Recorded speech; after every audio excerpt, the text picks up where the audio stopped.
For most of our recorded history, we humans have been great builders. Unfortunately, what we seem best at is building barriers against communication. And behind the barriers, we stockpile prejudice, intolerance, and cynicism, the seeds of conflict. If there's a solution to this problem, I believe it lies in the common experiences of our primordial past. I learned this in the wilderness of Umfolozi Game Reserve in Zululand. My teacher was my friend, Magqubu Ntombela.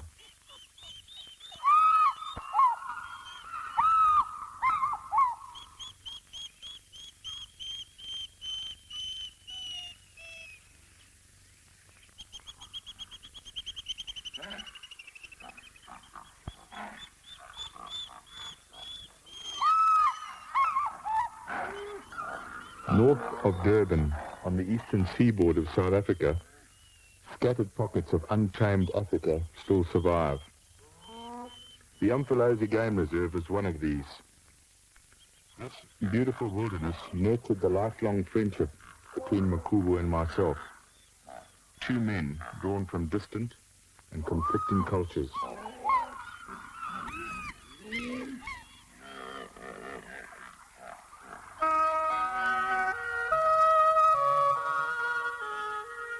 Reminders of the bloody confrontation between Zulus and Imperial Britain in 1879 can be seen in many parts of Zululand today.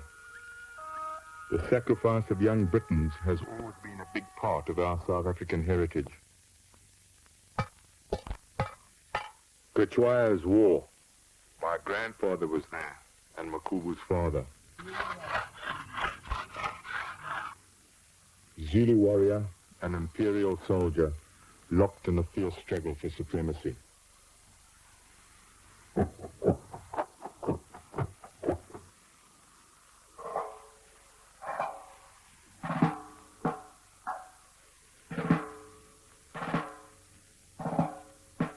On January the 22nd, 1879, some 25,000 warriors swept down from the Ngutu Hills and attacked the Chelmsford's base camp below the hill at Isandlwana. Only a handful of British soldiers escaped to tell of the massacre.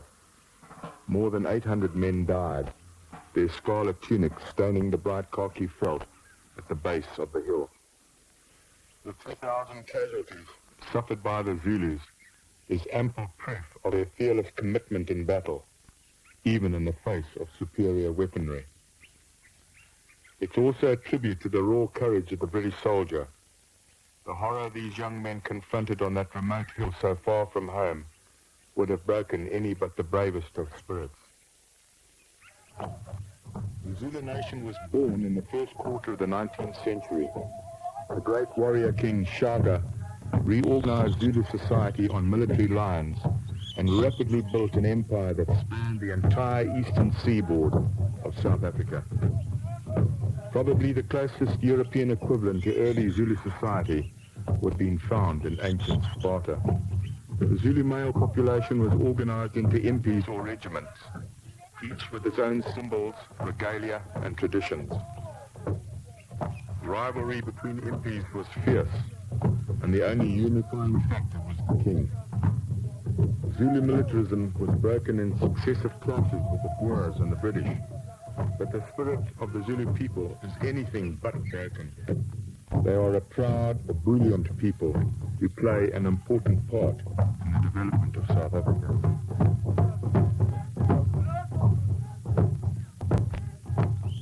In rural Zululand, the surest indication of a man's wealth is the size of his herd of cattle. Traditionally, caring for the cattle is a male preserve, even though most of the farming chores are the responsibility of the woman. Tribal traditions persist in spite of the long and traumatic contact with Western civilization.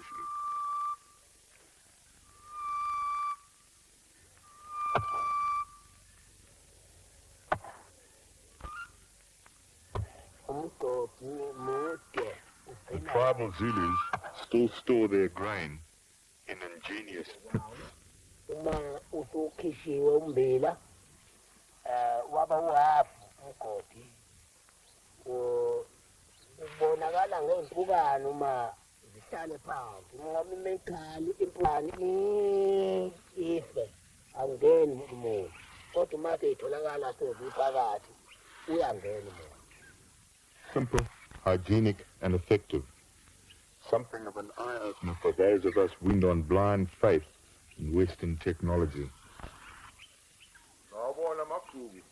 Magqubu and I first met in 1953. My life had been disrupted by the Second World War, and I was filled too with the racial prejudice of our country. Magqubu, with his sound understanding of human nature, led me to a greater understanding and fellowship with the black people. I'm deeply indebted to him for this, as well as for the many years of patient instruction in bush law. Magqubu was born and bred in the Umfolozi region and has a deep and intimate knowledge of the rugged country. His early education on the importance of the Umfolozi Game Reserve and the history of his people came from many sources.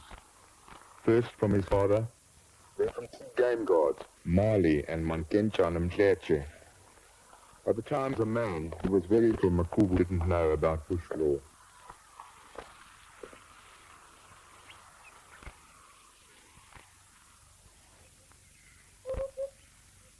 In the early 1960s, Magqubu and I worked together on a project to save the white rhino.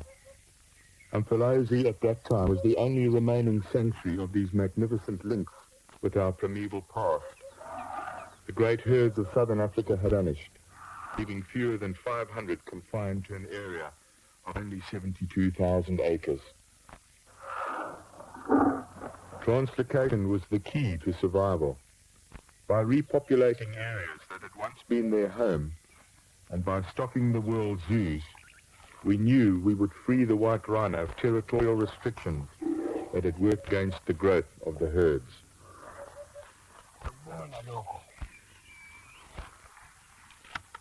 I doubt that anyone understands the white rhino better than Magqubu.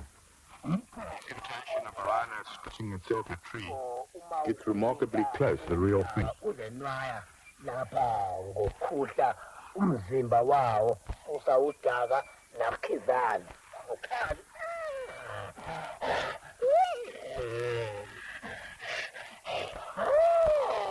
uzwa kumnandi uma ukhipha abakhizane emzimbeni.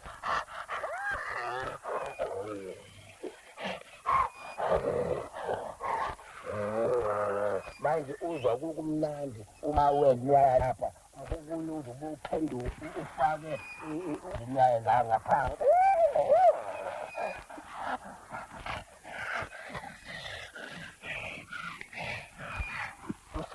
Magqubu is a master mimic. His evocative imitation of animals, as well as his accurate bird calls, reveal the profound love he has for his environment and the creatures he shares it with.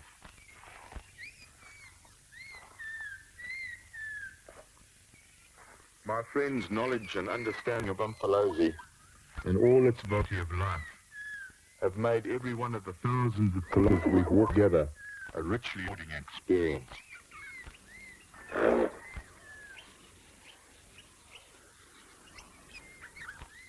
Now over 8 years old, Magqubu looks back on a lifetime dedicated to the wilderness he grew up in. It's hardly surprising his non-expertise are even beyond what one would expect from a formally trained expert. In fact, in 1977, Magqubu was one of the speakers at the first World Wilderness Congress. His good humor, assurance, and conviction made his talk a highlight.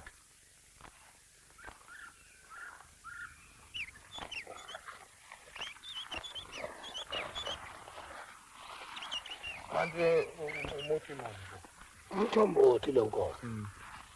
Umthombothi.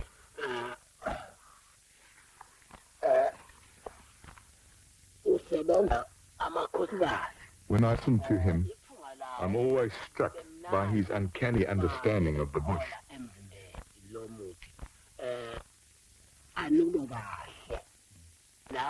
Umfolozi tree provides Zulus with a beautifully scented powder, but it should never be used for firewood when cooking, as the smoke is poisonous, causing the stomach upset. ngenxa yomthombo uzohambisa elabat umthombothi. Khona inyamazana idlelo. Yebo, ikhona inyamazane ewudlayo ikhophana. And Zulumiti of Zulus, meaning those who are taller than the tree. In the past, they were killed only for theirs, which were used as fly whisks. Since he was promoted to the rank of God in 1989, Magqubu has been involved in countless clashes with poachers. These clashes often resolve themselves in fist-pitched battles. In those early days, bringing poachers to justice often involved game guards' long and arduous treks. 150 kilometers to hand over a prisoner, and a 10-court case was very common.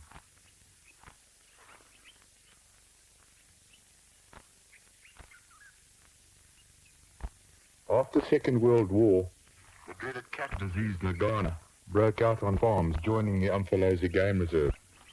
It was carried by the Tisli. This led to a political decision, the game. Magqubu was one of those guards given 4 cartridges a day and required to bring back the type of 5 animals. For a man as close to the land as Magqubu, the continuous killing was a depressing experience. Particularly, meat was left to rot on the veldt.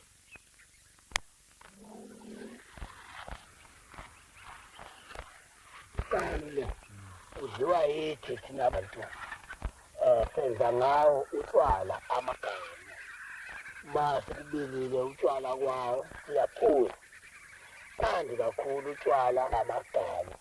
Uma siphuza. But the joy of life close to nature is always ready to manifest itself in Magqubu's infectious sense of humor. The fate of the morality is enjoyed by man and animals alike. The baboon in particular has a passion for this delicacy. Magqubu loves to imitate them.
Caution when drinking from a river is something all to understand the need for and practice.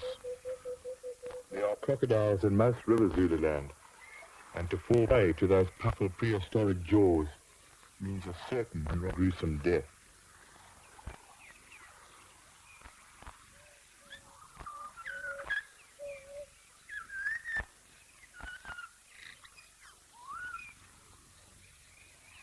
Of course, there's no better place to do wildlife than on the banks of a river. But for mankind today, there is much more to the wilderness than simply enlightenment and the spectacle. First and foremost, there is the enormous therapeutic value of shedding the superficial material things of civilization and feeling the balm of nature.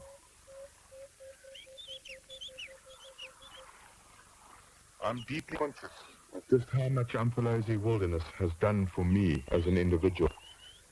It provided the right environment for my friendship with Magqubu, a friendship that for me has always been compelling proof that the black and white African the subcontinent can live and work together for a common future.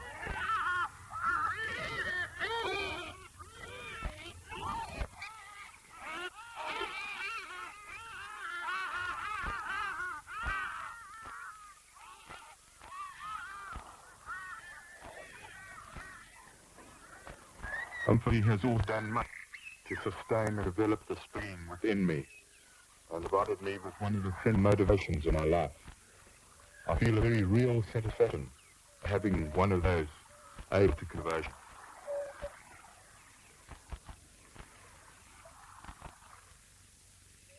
Zulu culture has drawn heavily on the natural world. The call of emerald spotted wolf is the base of a sad song Magqubu often sings. My mother is dead, my father is dead, and all my brothers and sisters are dead. And my heart goes do, do, do, do, do, do, do.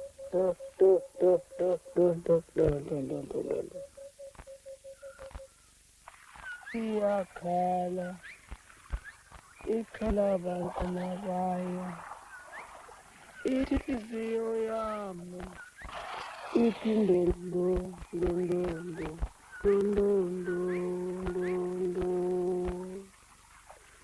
ikhala intombazana ikhalela abantwana bayo ithi inhliziyo yami ithi ndondo ndondo ndondo. Nature's lessons in man, who takes the time to stop and look back, probably hold the key not only greater fulfillment in the materialistic world he developed, but also to his very survival. There's a wonderful balance in nature, something we should always strive to maintain in our environment.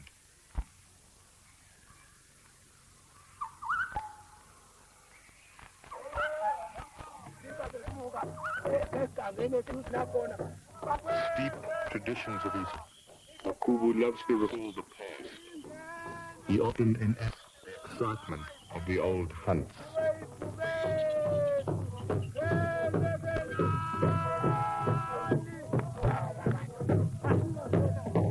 Magqubu's grandfather was an Nduna, or officer, in Joker's army, and so the old man's links with the now distant past are incredibly strong, and his anecdotes are full of interesting pieces of historical data, generally omitted from standard dishes. He recalls, for example, that the great Zulu king Shaka had a private lift.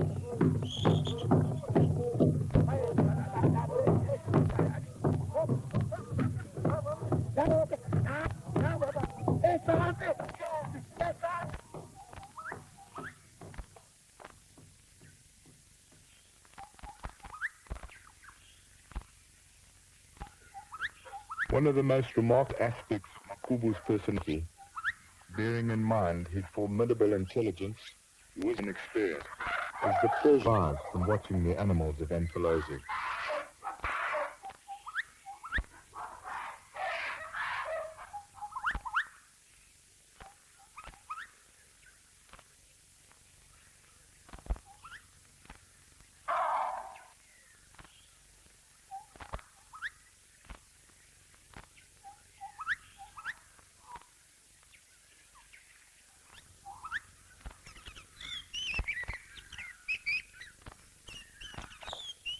Considering the debilitating experiences of a long life committed to conservation, Magqubu's undefeated spirit is a monument to the soundness of his beliefs.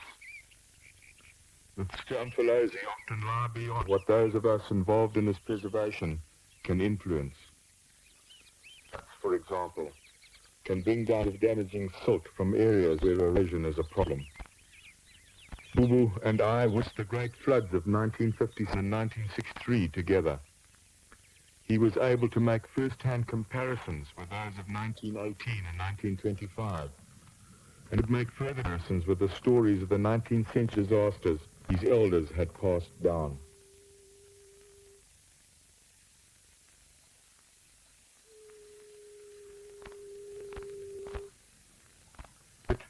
Through all the natural calamities, the dissolute behavior of his fellow man, personal loss and suffering, Magqubu has emerged as an inspiration to all of us who seek meaning in life.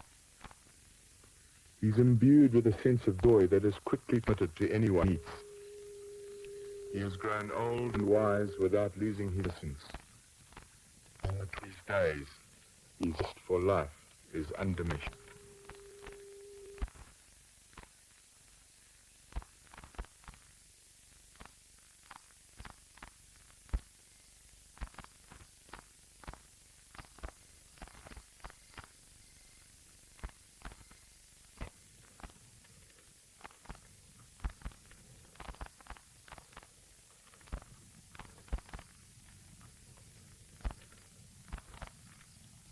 In 1940, Magqubu was bitten by a snake, and while in a coma, he had a vision of the great church. For 3 years he ill. Then he met the Zulu prophet, Shembe, and was healed.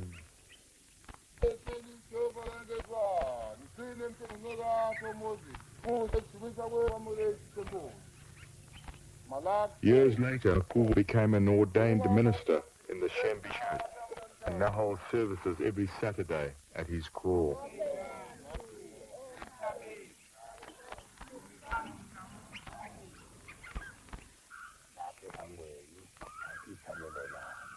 Since leaving the Natal passport, we have devoted all our energies to the Wilderness Leadership School. Together, Magqubu and I have snips of people from all over the world, spiritual impact of ancient Africa.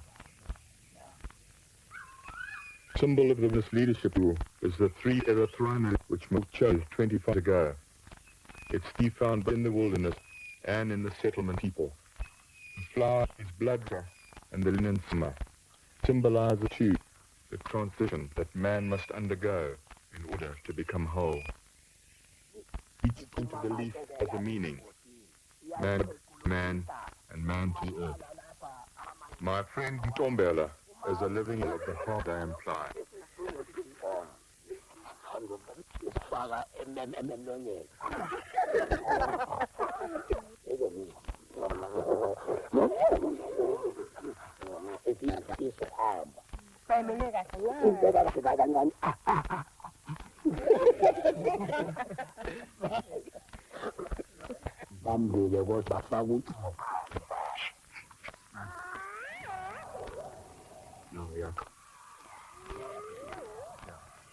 I believe the one infallible gauge of civilization is the attitude of a community natural world.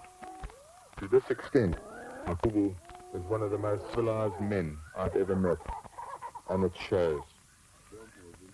His oneness with nature is reflected in his sincerity, tolerance, constant good humor, perceptiveness, concern for others, and above all, in his remarkable understanding of man's purpose in God's creation.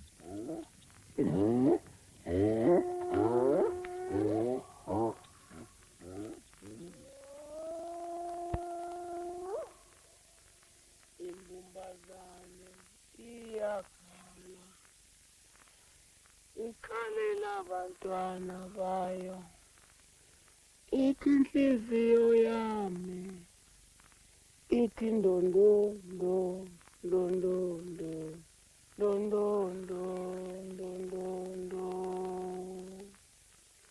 Iyakhala imbumbazane, ikhalela abantwana bayo.